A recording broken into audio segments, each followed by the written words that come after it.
Coo, things are awful in this street. I think I'll have to move and find a more congenital location. I led this street, I was a wow.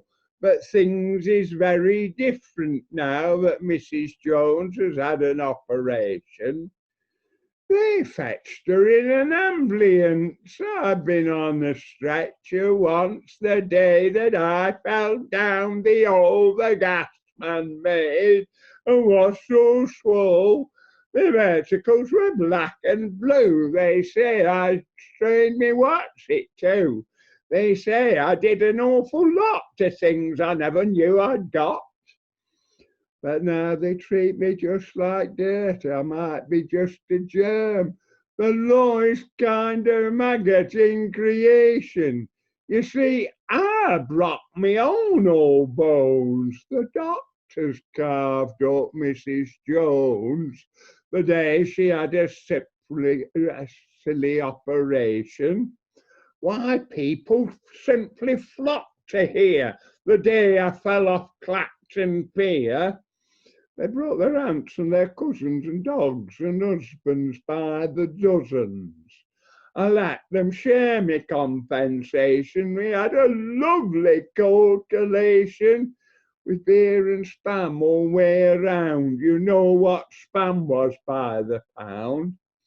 But now that's all been forgotten. My spam is fast and gone. And so's me bruises and me compensation. You're not so casual. Hello, Ma.